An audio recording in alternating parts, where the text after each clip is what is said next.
Hey everyone, I sourced this awesome book sale. This was about an hour away from where I live. Drove up to the special preview the night before, $2 entry to get first dibs, and I was like the seventh person in line, I believe. Pretty excited to get in super early and grab a bunch of goodies. This local book company is just moving their operations to another state, so they are liquidating, and I grabbed some awesome stuff. I'm going to take you guys back to the office and show you what I grabbed so that if you ever come across these book sales, you know what to keep an eye out for.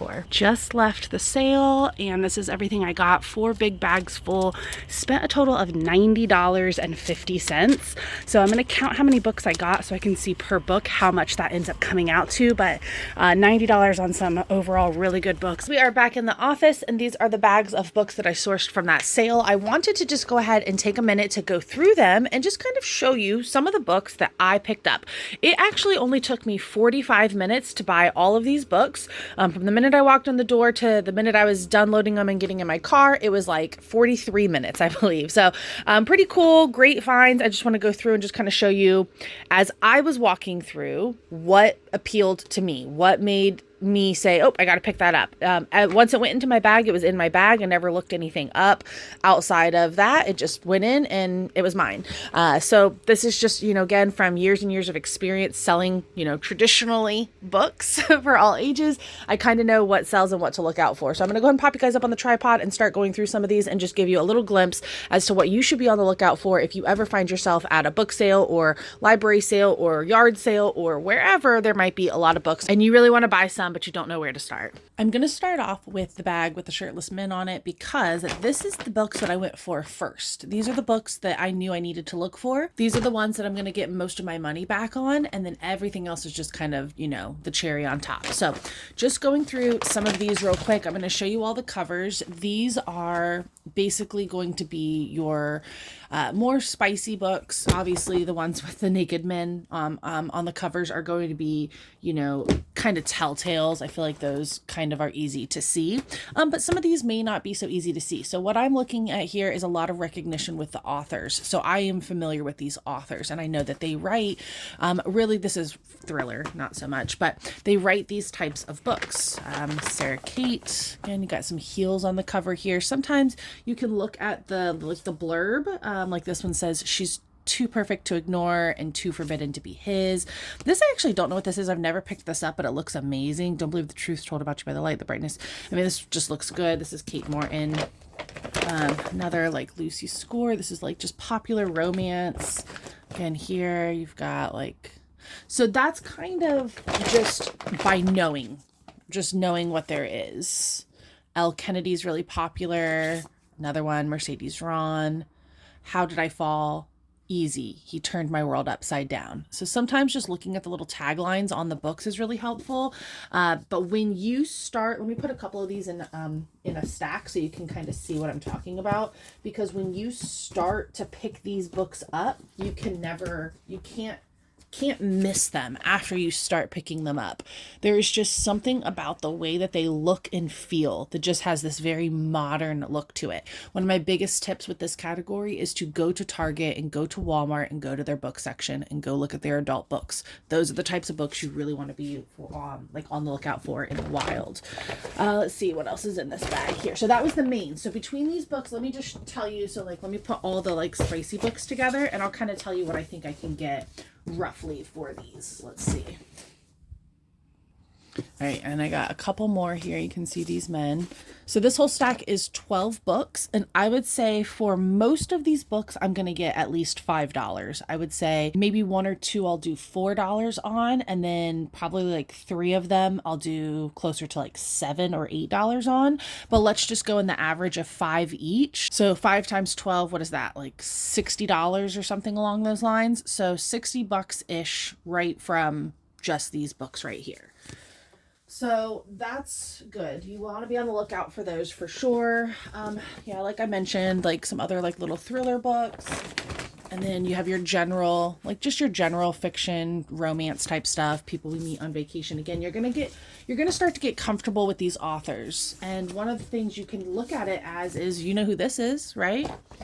I don't need to tell you that you should probably pick these up because you know who this is. So some of it is just learning these authors, knowing you know, who you should be picking up. All right, let's go to, this one's going to be kind of similar. So we'll kind of start with like this stuff so you can kind of see, because I think this is really where the money is. There's a couple of kids books in here, but you'll see a lot of this is just going to be my adult stuff. So this is another author that sells well for me. This is young adult. Her name is Ellen Hopkins, and all of her books look like this. They're like thick and smaller. You can see there's a couple more. So I just bought all of those. And I'm going to do the math at the end of this and I'll let you guys know, but supposedly the hardcover adult books and young adult books were $2 and paperbacks were $1. And then hardcover kids were $1 and paperback kids were 50 cents. So I'm going to do the math because I feel like it was only $90. And I was like, I feel like it should be more than that, but maybe I was wrong. So I'll do the math in the end also, like I said, to see how much per book we ended up paying. So here's something, you know, to look out for. I recognized this immediately when I just saw the Hooked, and then I realized, oh, it's a sprayed edge. I don't know if it's a fairy loot, but it does have a little bit of wear on it. It's not great, but this is Hooked by Emily. Oh, is it signed? No freaking way. Oh my gosh. So it's, wait, no, that's not signed. No, it's not signed. Okay. Whew. I was like, oh my gosh, it's not signed. It's actually just part of the insert. So it's part of the printing. But yeah, it has some wear on it. It's not in perfect condition, but it's still really pretty. And I know somebody will definitely pay up for that. That also is part of that kind of like dark romance stuff. All right, what else? I got another Emily Henry, another Stephen King here, Colleen Hoover. You guys probably should be familiar with her. Her books sell okay. She's turning a lot of her books into movies right now. A couple of Lord of the Rings. These are just like thick boy Lord of the Rings. A Witch in Time. This is a book actually I've never sold, but it looks good. And I didn't look it up. Like I said, I don't think I looked anything up. Some more kind of young adult style stuff. Again, I don't know how else to describe it other than once you see it, you can't unsee it. There's just something about these modern printings of books that look so different than dated books. And again, just head over to your local, like Walmart or Target. Target's the best. And just look in the book section. You're going to learn so much just by looking at what they have on the shelves. This is part of the Inheritance Cycle series. Another sprayed edge here. This one has also just a little bit of wear right there. A Tempest of Tea does have a little bit of wear. It's not in great shape, but it'll do okay. Oh wait, it's by the same author as this series. I sell this series actually quite often. That's pretty cool. Another Stephen King. I'm not gonna pass on the Stephen Kings.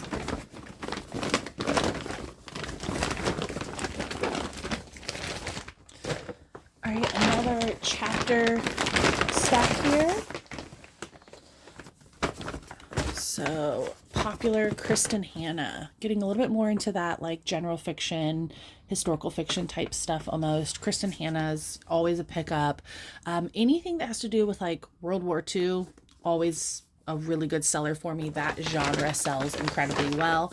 I actually got lucky. I went back kind of towards the end of the sale, and some of my last pickups were these, some book of the months. If you guys aren't familiar, has the symbol there. Usually it has it up on the top spine, like here. You can see how it has on the spine. Sometimes it doesn't though, and then it'll always tell you on the back, usually when it was published. So this is the book of the month program. Those sell well, and I almost always just sell those for $5. The Lies I Tell I've actually read is really good, and The Damage. A lot of these thrillers sell really well in book of the months. And then this I actually don't even know what it's about. It's another one that looked good, raw, nuanced, slices straight down the nerve.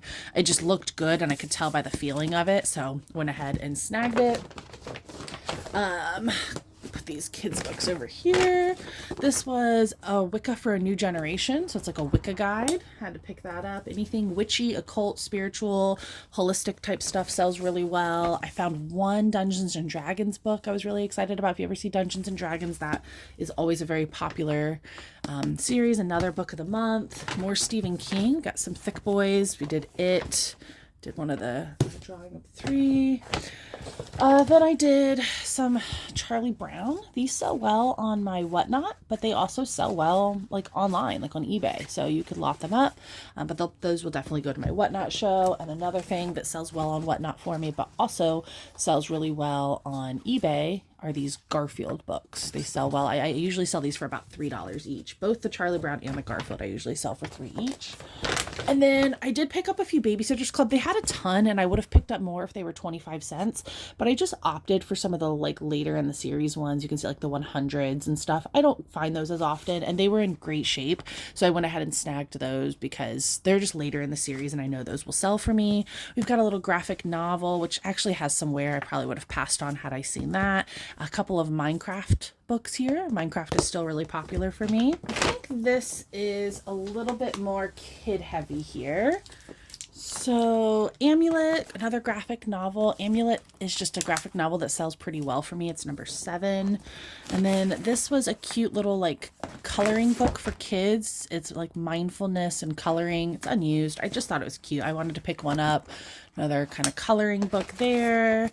So those I think were the coloring books. If they're unused and they're good topics, I'll definitely snag coloring books. They sell really well for me. This was one of my favorite finds. Is actually the last thing that we picked up. My partner pointed it out and I was like, oh yeah, we got to get that. It's just like a pop-up Star Wars book, and it did look like it was complete. There are other little pop-ups like on the side and stuff like that. What's cool about this is I will probably use this as an ASMR video first, and then I'll sell it. So I'll try to make a little video out of it. I think people really like stuff like that. It does look like it has a sound or battery, so I don't know. Something is supposed to light up. I'll figure that out as well. But that was really, really cool. All right, and then we went like Harry Potter heavy for sure. So I know there's a decent bit of Harry Potter-ish style stuff in here. Let's see. So some of the things we got for Harry Potter, this is one of the 3 books outside of the Harry Potter series companion novels. This is Quidditch. These Hogwarts journals have actually sold before. I picked up both of them because I've sold them before. They're just plain little journals with stickers. They're really cute. People love those. A couple of special editions of Harry Potter. If you ever see any like special printings, this one's really cool. When you put all the spines together, it looks like a castle. I actually have one in my PC. I'm not going to move my camera and show you right now, but I do have one. It's really cool. And this is just this is a UK printing of Harry Potter. And then I got this, the Fantastic Beasts. Oh no, got damaged a little bit. It's fine. Fantastic Beasts. I actually find this one quite often, but I just picked it up because I was like, oh, why not? I think that was all for, oh no, I also got these for Harry Potter. These cinematic guides, Hermione Granger, Harry Potter, and Albus. I don't know if those will sell well, but I just picked them up because they're unique. I've never really seen them. And then this is Tales of Beetle the Bard. This is another, it goes with this set, Quidditch Through the Ages. If they had the other one, which is Fantastic Beasts and Where to Find Them, I would have bought it and bundled these together, but they didn't. And they only had these 2. So there was more of them, more copies of them, but I only picked those 2 up. I've never seen these before. American Girl. If you guys are familiar with American Girl, this is like the logo here. These sell really well, and I've never seen these before. These are the entire collection. It does have a name on the inside. I could probably erase it. This one doesn't, but it's Samantha and Josefina. So these are going to sell well for me. I'm pretty certain of that. We've got Unofficial Disney Parks Cookbook. I've sold this one many times before. And we have the Wizarding World, the Dark Arts, a movie scrapbook. So there's like little pieces to the movie in here and stuff like that. And then I picked up all of these. There are 3 of them. Harry Potter, Unofficial Harry Potter spell book. These ones are really fun. It tells you like who casted the spell and who they cast it on, when you can use it. That one's just a fun one. I've sold that one many, many times as well. Another sprayed edge. If you ever see these books with the sprayed edges, take a peek at them. They're probably pretty worth your picking up. Serafina and the Twisted Staff. This is part of a series that I really like to sell. Another kind of, this is actually in the YA section, but I believe it's, I don't remember. I thought it was adult, but it may not be. Daughter of the Pirate King. And then, oh yeah, some more specialty Harry Potters. So again, these specialty printings of Harry Potters, they're just different. So I didn't pick up all the ones that I have access to all the time. I picked up ones that I don't often see that people might be specifically looking for to complete their collection. So that's that. That is, some of the stuff I picked up. That is how I cherry picked through and went and found, just what I thought was going to be valuable. And again, beelined it towards these, like the spicy romance adult books first, because that's really where the money is.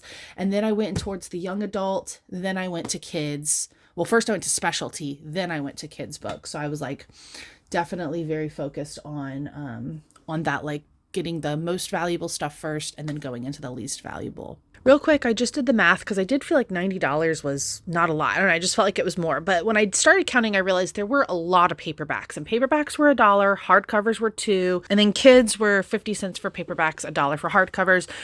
It ended up being, my calculations of counting everything, just a little over $90. So it was $102, I think is what I counted. So I'm not sure if they counted some of the books that were like maybe young adult as kids instead of young adult. I really am not sure, but regardless, it was only like $10 off. So it's not a big deal, but it was $10 in my favor. So I'll take the discount, but yeah, $90 for all of this. And then I went ahead and counted and it was 105 books, which makes every book about 85 cents. So under $1 per book. So definitely going to make some really good investment back on this. Really happy with that trip overall. And then I think in gas, I spent a little money. I did drive an hour there and back. So I think I spent, I don't know, let's say $10 in gas. It wasn't a crazy amount. It maybe $10 to $15 in gas. So pretty excited about that. Can't wait to get some of this into the new inventory for my show tonight and have my Saturday show. Great influx of new inventory for sure. So hopefully that was helpful for you all to understand kind of, if you were in the similar situation, how you can kind of quickly and efficiently look for very high value books in the sense of what I do on Whatnot. Now, I know I left plenty of money behind. There was Amazon scanners there. There was lots of beautiful vintage books. There was a lot of money still there, but this was me going in and doing what I know how to do quick and effectively so that I could get in and out and maximize my time and profit overall. If I had spent another hour in there looking for stuff, I probably would have made some more money, but overall, this is where I felt comfortable walking out and saying I got what I needed to get and I came here for what I needed to come here for. So yeah, hopefully that was helpful for you all. Again, check out those local stores, go to your Barnes & Noble, look at the books that are on the shelf. And then when you're sourcing, you're going to be more easily able to identify those books because you have reference of what is popular, what's selling. You can also go to like Amazon.com or even Google just top books, top popular authors, like who are the top 10 most popular, fiction authors right now. And you're going to get a list of some authors that are probably going to be a really good starting point for you to be out in the wild sourcing and keeping an eye out for. All right, guys, I'm going to go ahead and wrap this one up. I'll catch you guys next week with another Whatnot and reselling related video. Thank you so much for watching, and I'll see you guys next time. Bye.